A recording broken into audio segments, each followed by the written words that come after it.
Hello and welcome to another edition of It's About Money. I'm Nanette Nolkan and thanks for joining us.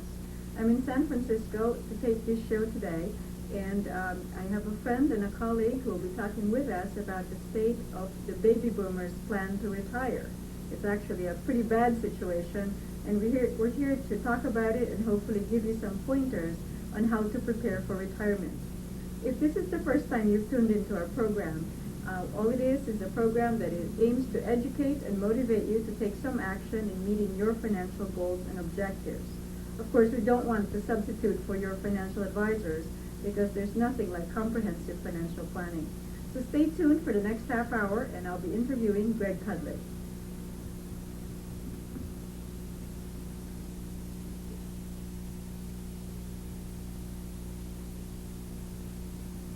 Our guest, Greg Cudlick, has been in the business of financial services in the last 18 years. He is from the beautiful wine country of Paso Robles. Welcome to our show, Greg. And welcome to you out here in beautiful California, although we're a little bit foggy today. But I think that beats the heat wave I hear that you've been having back east for a while now. Oh, that's without a doubt. It's beautiful out here in San Francisco, so I'm glad to be here. So, tell me a little bit about the research that you've done. You've done a lot of work studying the baby boomers and kind of planning they've been doing for their retirement. That's correct. The difficulty that I found with the baby boomers is that primarily because of lack of education, we tended as baby boomers, we're both baby boomers, the majority of my clients in my practice are baby boomers. I imagine yours is probably the same way. And the difficulty I found is that we never got any financial education, grammar school, high school, college. And in the first 2 years, I started doing comprehensive financial planning, actually doing retirement analysis for baby boomers. A pattern developed fairly quickly showing that the baby boomers were horribly behind in their retirement savings and really didn't have any idea because nobody was out there telling us we're behind in our retirement savings. So that's the biggest difficulty I found. And the bottom line is when you look at the demographics of the baby boomers today, the oldest baby boomers are 53. The youngest baby boomers are 34. If you're 53 years old, you don't have a whole lot of time before you figure out this whole retirement thing, otherwise it's going to be too late. And what's scary to me about that is retirement is one of those very, very strange things in life where you only get one chance to do retirement right. You don't get multiple chances. You can't be 60 years old and say, uh-oh, I didn't do my retirement right. Let me go back and try to do it right the second time. There is no second chance. That's a good point, because once people retire, really their opportunity to make the same level of living or income is non-existent, except for a handful that's an exception.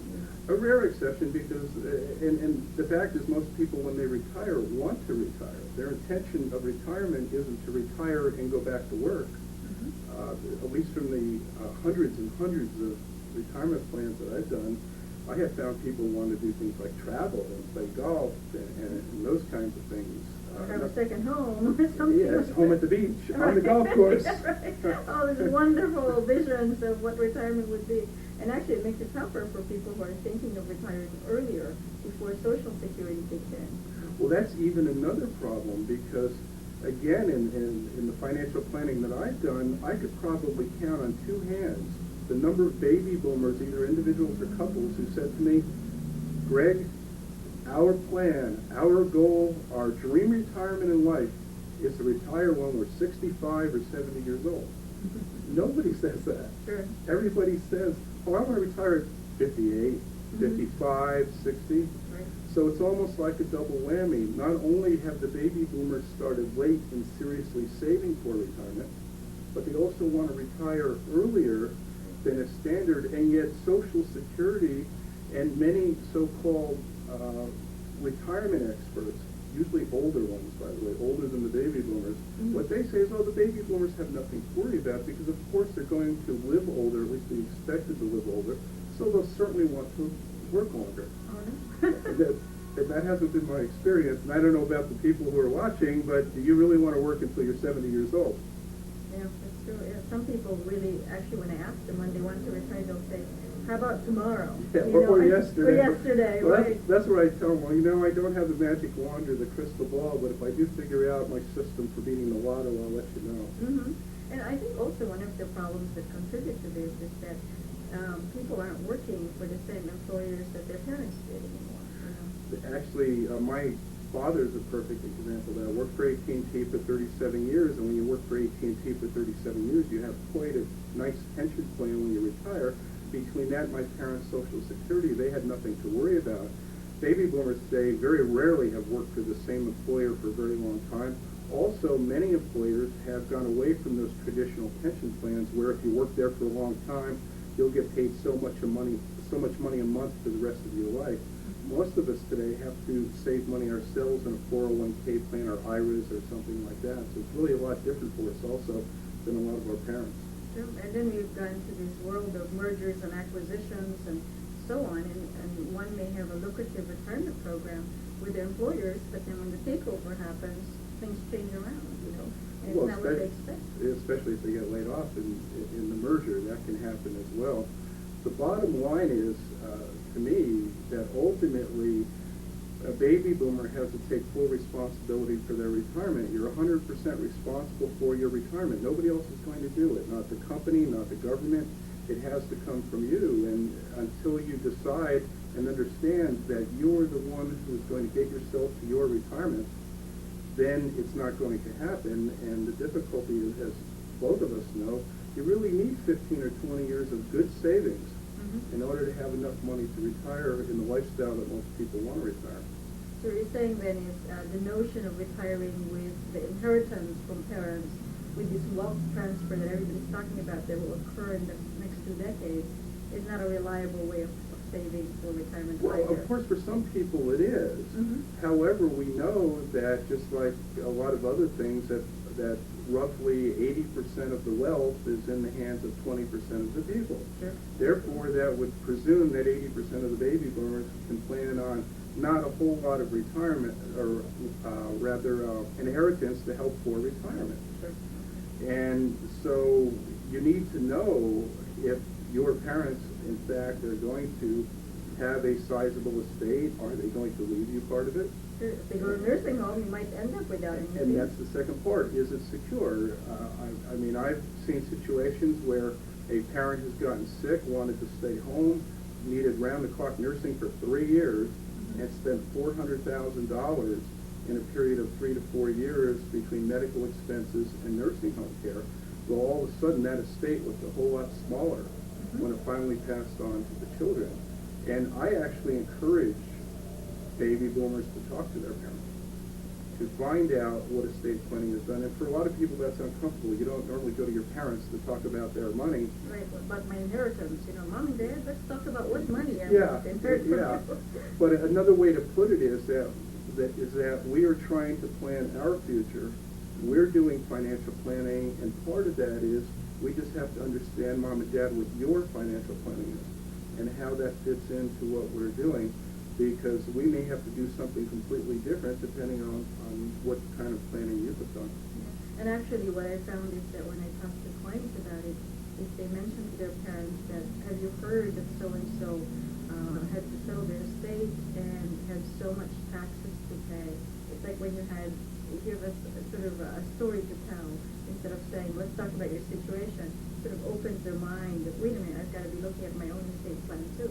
Yeah, you're right. That does make a big difference. In fact, a lot of the retired clients that have come to me and said, we want to do some estate planning. We want to understand what our situation is. It's exactly what you're talking about. They know somebody who passed on and found out that suddenly 40% of the estate or 50% of the estate disappeared before the children saw anything, and were just shocked to find out that Uncle Sam takes that much. But the truth is, in an estate that's big enough, the biggest tax grab you'll have in your whole financial life is that final tax grab by Uncle Sam 9 months after you've passed away. So you may not be around to care about it, but your heirs will. Your heirs will. That's for sure. Now, we talked about the problems. There's definitely a problem here for baby boomers not having saved soon enough and wanting to retire earlier. Now, what kind of things can baby boomers start doing? Well, first and foremost, they have to develop a comprehensive plan. And by comprehensive plan, What I mean is, basically, look at your financial advisor as a financial doctor, truly a financial doctor. Now, and I'm talking about a financial advisor that actually does comprehensive financial planning. The term financial planning is thrown about throughout the entire financial industry today. So loosely used. It's very loosely used, but comprehensive financial planning is actually sitting down with a comprehensive financial planner and figuring out what your situation is for your goals in retirement. Not their goals, not some rule of thumb goals. It's specifically your goals. When do you want to retire? What lifestyle do you want to lead? How much is it going to cost with that lifestyle? What is the different potential inflation factors with that lifestyle over a long period of time? Mm-hmm. How much money do you have saved today? What does Social Security look like for you? Or for that matter, Risk you want to take? the level of investment risk you want to take, or almost backwards from that, really is to say, what rate of return do you have to get? Because that's kind of mathematical. What rate of return do you have to get to meet your current retirement goals? Now, if it turns out you run what I call the lab reports, financial doctor, and they're going to run lab reports to tell you what your situation is for retirement. If the lab reports say you need a 17% per year return for the next 30 years, well, that's probably very unlikely. That tells you that the likelihood is you're going to have to adjust your goals a little bit. But if you don't know what your lab reports say, you don't know what your retirement numbers are, then all you're doing is guessing. You're just meandering, you're going forward with no plan whatsoever, and you may or may not get there. What's a little bit scary is that we know the majority of baby boomers have not saved the way they should, and the vast majority are actually setting themselves up for a fairly good drop in lifestyle in retirement. When you talk about these lab reports, I think one of the key words there is personalized financial planning, because people talk about comprehensive planning, they forget that, some people use benchmarks.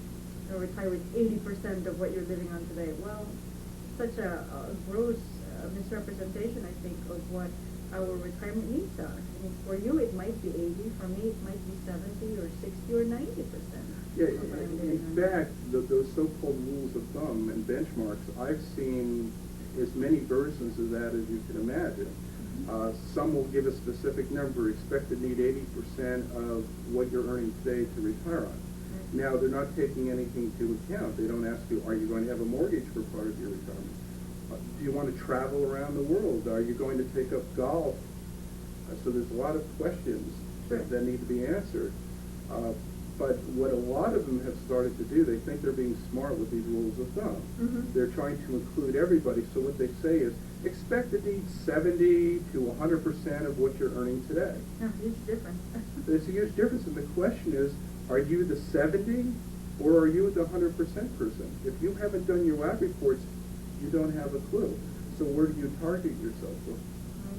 And I think one of the really beneficial aspects of doing this comprehensive planning in your lab reports is that once you know what you need to do for your retirement plan, you can then take a look at the balance of your income and say, all right, I can spend this money any way I want to and continue to live a reasonable lifestyle. So you're not sacrificing everything for the future. I think it's creating that balance, so to speak, for between living now and also planning for the future. It's kind of prioritizing what your financial goals are. Most people don't want to give up everything today and sit on the front porch every day, not ever take a vacation or anything, so they can retire. Right. By the same token, most people don't want to work forever, and so most of us, there is some balance there that you have to decide what is that balance going to be, and that's kind of important. By the same token, you do have to be realistic about what it takes to retire, and therefore don't procrastinate anymore. If you have procrastinated up to this point, now is the time to stop, because for baby boomers, there is no more starting tomorrow.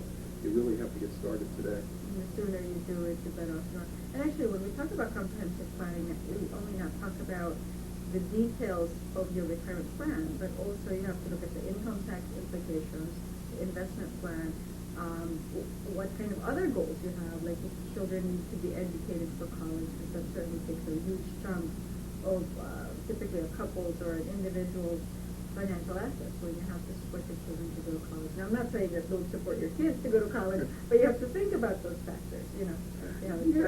And of course, unfortunately, as Americans, our money management philosophy has tended to be more along the lines of we pay what I call the takeaway expenses. So we take our check and we pay these takeaway expenses. Well, takeaway expense is an expense that you have to pay right away, like the mortgage or the rent, the light bill. And the reason I call them takeaways is that if you don't pay them, they take it away. So there's an immediate consequence for not paying them, and because there's an immediate consequence, we make sure those bills get paid every single month. But then what do we do with the money that's left over after we pay those bills? We tend to just spend it. And it doesn't matter how much we have left over. If we have $40 left over, well, then we spend $40. If we have $140, then we spend $140. We find what we're going to do. And the difficulty for baby boomers, because we didn't have any financial education, where we tend to place retirement savings is down at the bottom. We pay those expenses we have to pay, then the next money is used for those fun things, and then if we have anything left over, we'll put it towards retirement. When in reality, what we have to do is take savings for retirement and move that up into one of those takeaway expenses. The difficulty with doing that is there is no immediate takeaway for not saving for retirement today. Nobody is holding a gun to our head saying we must save for retirement. You must save for retirement. Right. So there is no immediate consequence for not saving. The consequence comes later, when all of a sudden you're 10 years in retirement, you've run out of money, and you literally are taking this humiliating drop in lifestyle, where your lifestyle has just dropped to a level that you have never had to live in your whole adult life. Right. And that does really happen in a lot of cases, the seniors that are retired today.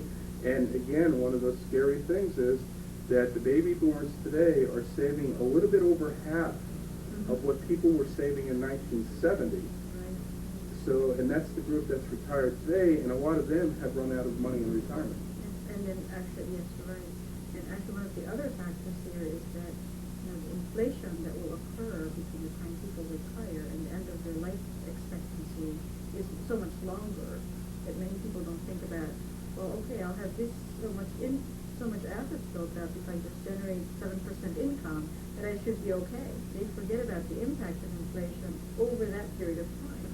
Sure. I mean, let's go back to 1970. You know, anybody out there remember what you were paying to get into a movie in 1970? You know, a dollar. Oh, is that right? $1. $1. And I laugh with my clients, but I am serious. I say to them, do you think in your lifetime you will ever have to pay $20 or $25 to get into a movie? You know, like, ha ha ha. But the truth is, there's a very good chance that later in life sometime you'll see, maybe with the senior discount it won't be quite so much, but with a $20 or $25 to get into a movie, you'll see $8, $10 popcorns and sodas, and these are amounts that you can't believe.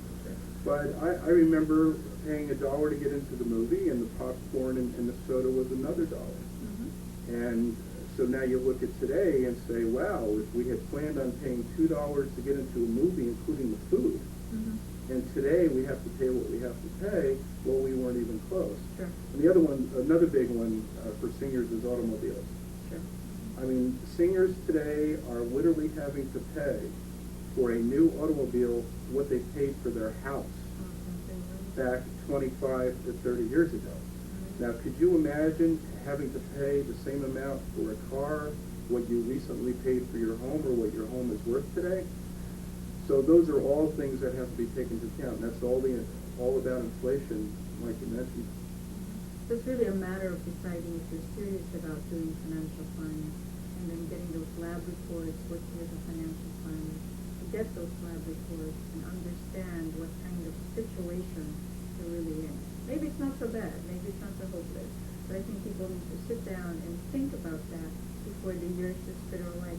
Yes, I think that, in their 20s when people graduate, the baby boomers from college, they say, oh, got lots of time, gotta enjoy life, buy a bunch of things, I still have lots to do because I constrained myself to having in college, and then they have children, and oh, can't afford it, gotta take care of the kids' expenses. Then they're in their 40s, oh, finally done with the kids, now I've got to pay all these things, and then finally they're 50s, and they're, I've got to do something about it, and that could be too late. Yeah, that's a lot of the difficulty. Also, one of the difficulties is that when you have, talking about being done with the kids in the 40s, well, the fact is a lot of baby boomers waited to have children. They didn't even start having children sometimes till the 30s, and there are some that actually waited till the 40s to start even having their first children. Now, they're really going to have difficulties because at the same time they're actually trying to retire, they have to be worrying about putting their children through college. And if you're not doing serious, comprehensive financial planning today to make that happen, something is not going to be there. The kids' college education won't be there, or your retirement won't be there. And again, that's a situation where, my goodness, you could end up working till 70 or 75 before you can even retire. And well, again, how many people want to do that? Well, boy, it describes to you a very dismal situation that baby boomers are in, but I don't think it's the end of it. We've got lots of opportunity to do something about it, but the key is to sitting down and making sure that you work with a professional who can help you map out what you need to do to have a secure future. Right? That's exactly right, and the key is that professional who understands all the ins and outs. As a baby boomer, you can't continue to make financial mistakes. You can make no more financial mistakes from this point forward because you will not have any opportunity to correct them. Well, thank you very much, Greg. I really appreciate your insight. We've run out of time. We have lots to talk about yet, but I do appreciate the time that you spent with our viewers. It was wonderful being here. Thank you. And thank you for joining us. I'm Nanette Nalkan. Until next time, see you then.